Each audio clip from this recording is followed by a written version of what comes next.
One glance is all that's needed to enter Zhengzhou's subway system. The city is the first in China to set up facial recognition gates in all of its underground stations. The government says it's about customer convenience. This is especially handy for people who carry a lot of heavy bags, or the people who don't have a cash or their smartphones have run out of battery. These problems could be solved by facial recognition. Now, facial recognition cameras are being used alongside infrared temperature scanners to help contain the spread of coronavirus. In the city of Hangzhou, a man was reprimanded after facial recognition cameras filmed him leaving his home before completing 2 weeks of self-quarantine. High-tech surveillance cameras allow authorities to access a citizen's travel history. There are more of these in China than in any other country in the world, an estimated 350 million, roughly 1 for every 4 people. For now, most commuters in Zhengzhou are using payment cards or mobile phone apps on public transport, but analysts say it won't be long before their faces are the only ticket they need.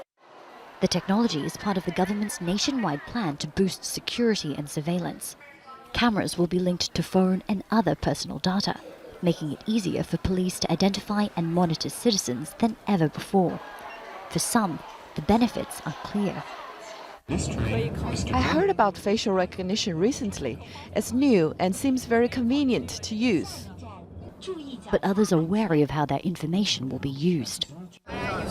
Nowadays, the leaking of private information is common, and the problem is very serious. It's something I'm afraid of. Facial recognition is used to name and shame minor offenders, such as pedestrians who ignore traffic lights.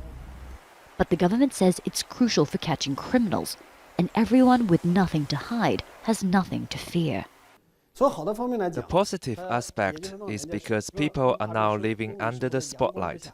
They will be more careful with their behavior.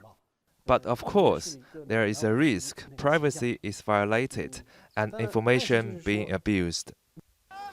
In Xinjiang, human rights groups say Muslims from the Uyghur minority are being monitored and imprisoned using the vast digital surveillance network, one which several US technology companies have helped build. In Zhengzhou, people can so far choose whether to use facial recognition gates.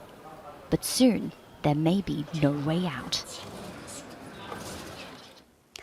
The government is not just using facial recognition cameras, they're also encouraging other high-tech companies in China to develop different tools to help manage the outbreak. And one example that we've seen was an app, a mobile phone app called Close Contact. Now, if you go into this app, you put in your personal details, your national ID, it will actually pull all your travel information, which train you took, potentially who you sat next to on the train. It will give you a rating of how likely you are to have caught the coronavirus based on that. So lots of different forms of technology being used in this fight against the coronavirus. And of course, it is raising concerns in China about personal data and also about privacy. And some critics say that the Chinese government is taking advantage of a time when there is a lot of fear and a lot of panic to infringe on people's rights. Thank you for that. That's Katrina Yu there live from Beijing.